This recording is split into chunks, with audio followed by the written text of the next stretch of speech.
Imaginez une époque de désordre, où la peur régnait et où le courage était rare. Dans une société dominée par les hommes, une femme s'est élevée comme chef, défiant toutes les attentes et menant son peuple à la victoire. Elle s'appelait Déborah, prophétesse, juge et guerrière.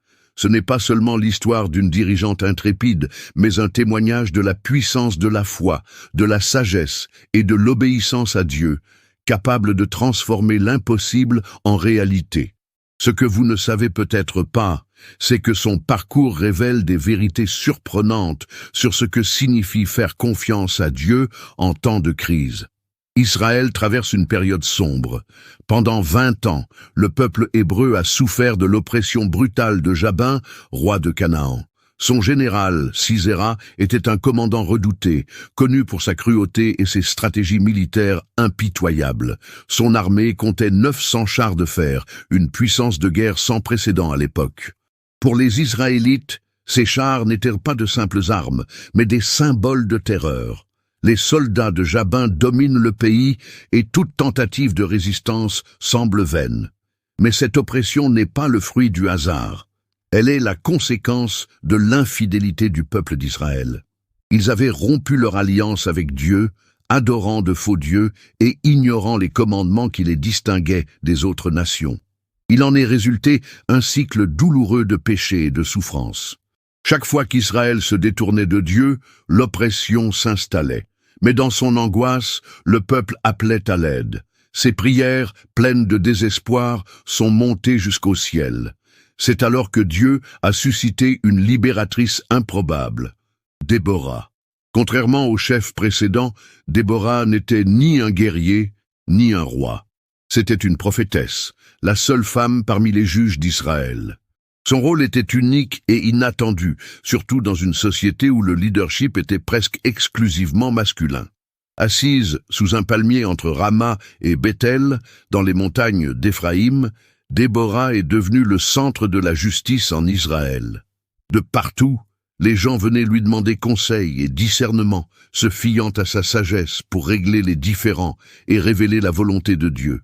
Mais Déborah était plus qu'une juge.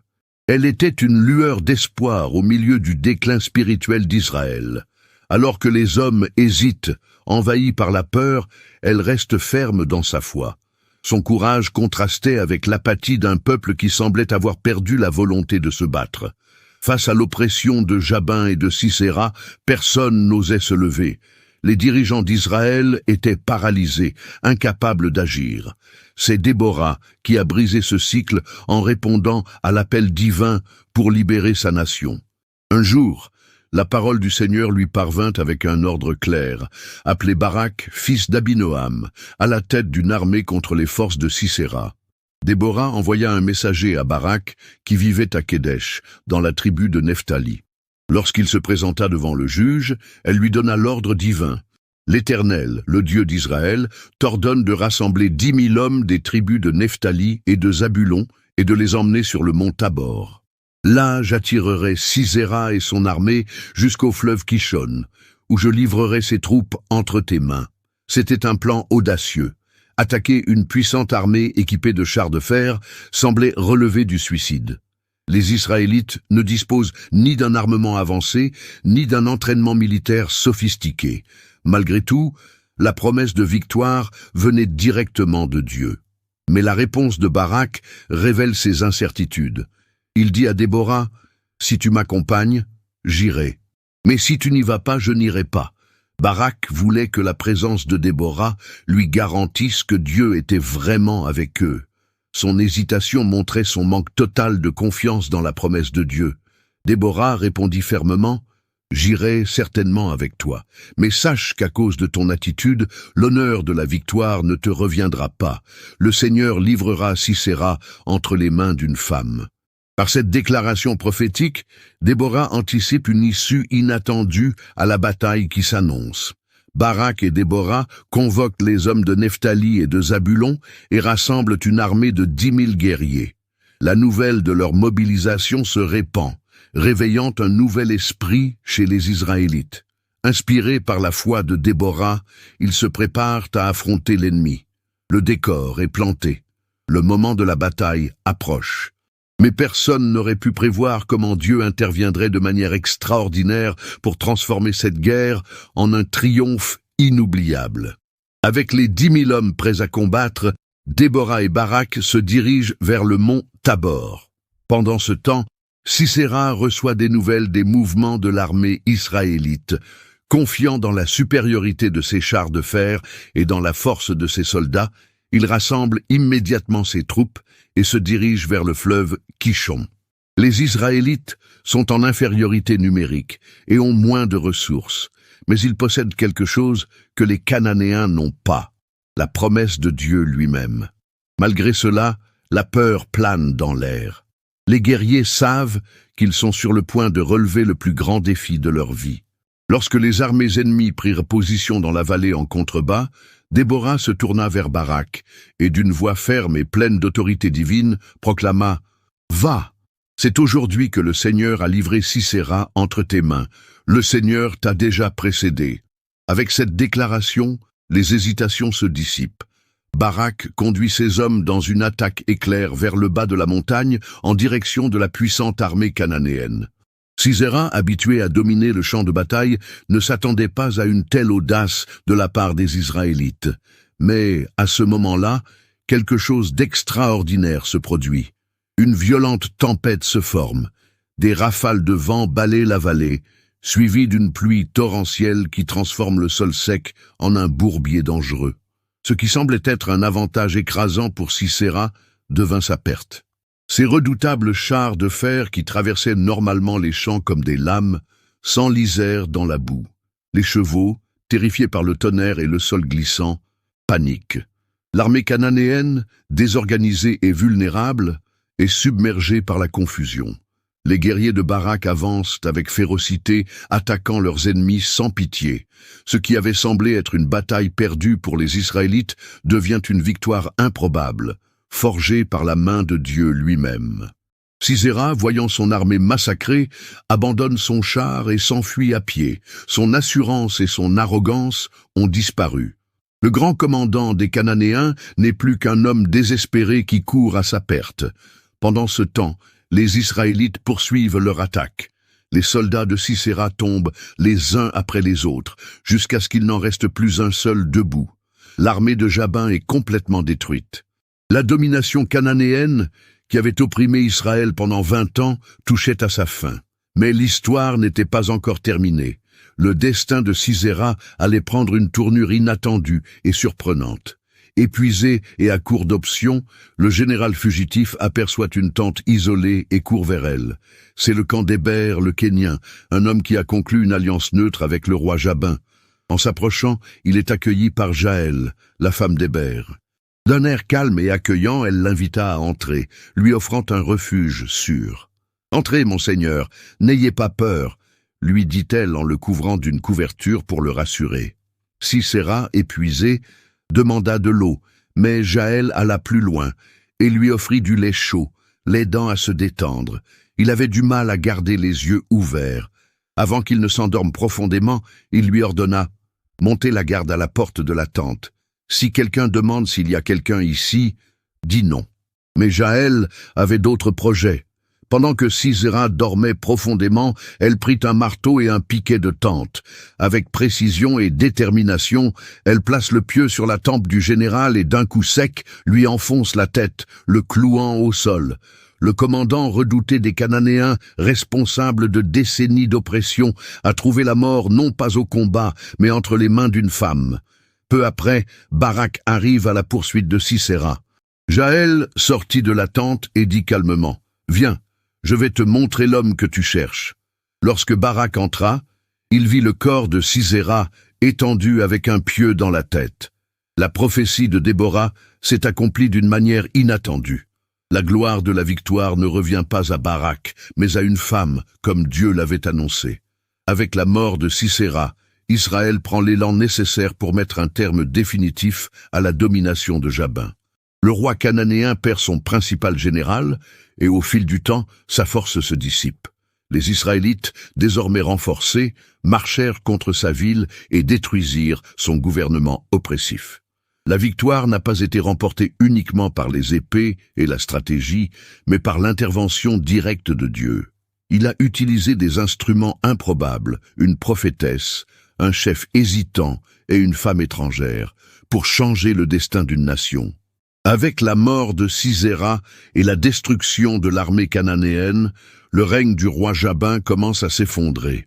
Privé de son commandant le plus puissant et de la force militaire qui soutenait sa tyrannie, Jabin s'affaiblit peu à peu jusqu'à ce que les Israélites finissent par le vaincre.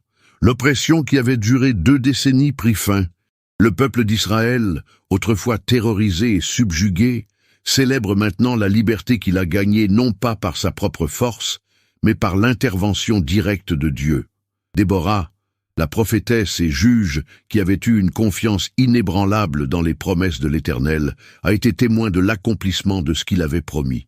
Son leadership a non seulement conduit Israël à la victoire, mais a également ravivé la foi d'un peuple qui avait oublié son Dieu.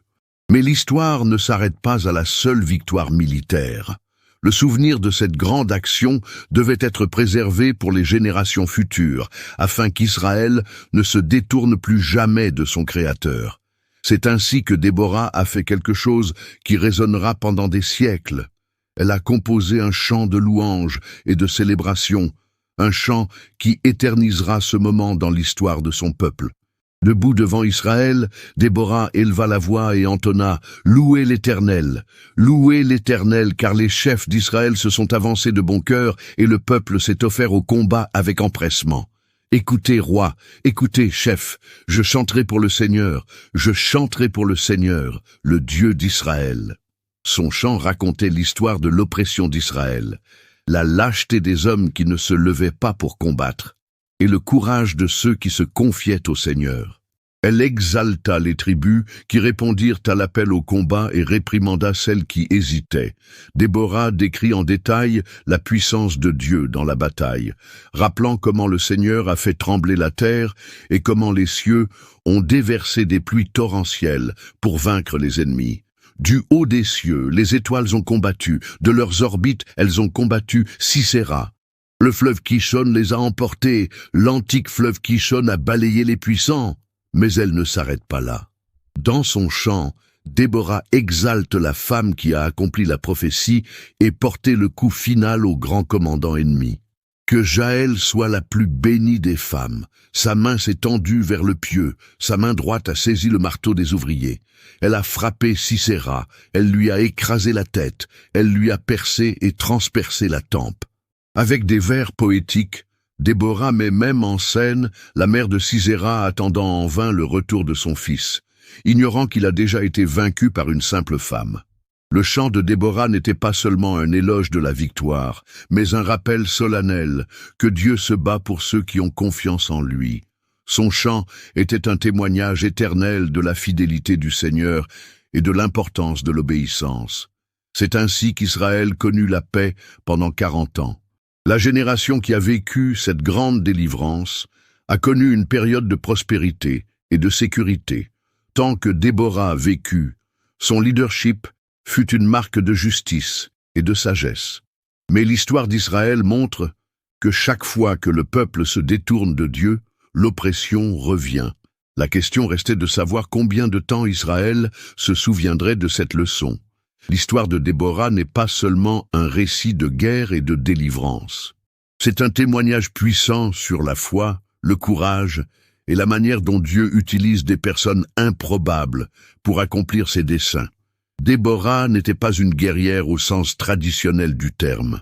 Elle ne maniait pas l'épée et ne dirigeait pas les soldats sur le champ de bataille comme le ferait un commandant militaire. Cependant, son influence, sa confiance inébranlable dans le Seigneur et son leadership ont été la force motrice de la victoire d'Israël.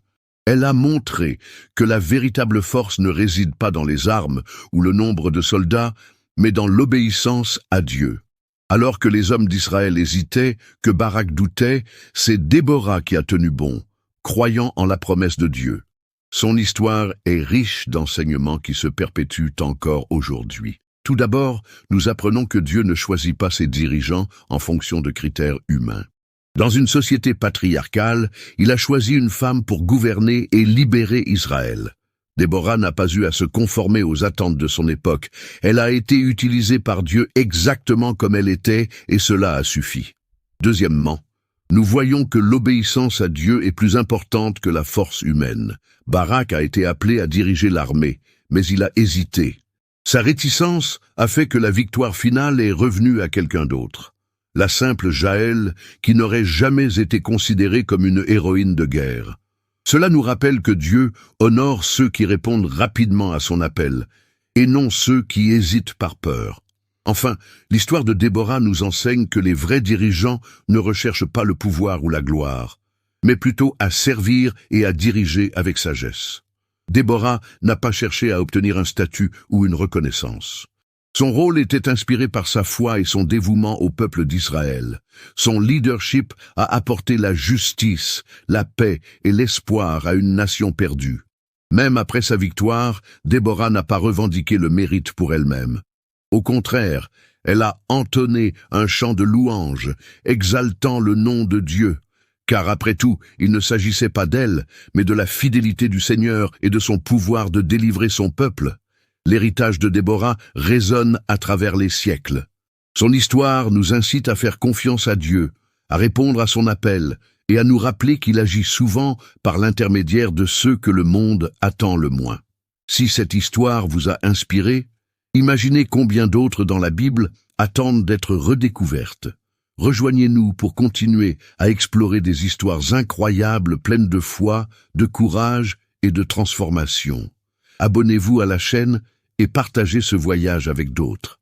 Ensemble, mettons en lumière les histoires qui ont façonné le monde et qui continuent à nous enseigner aujourd'hui. Parce que lorsque nous faisons confiance à Dieu, l'impossible devient réalité.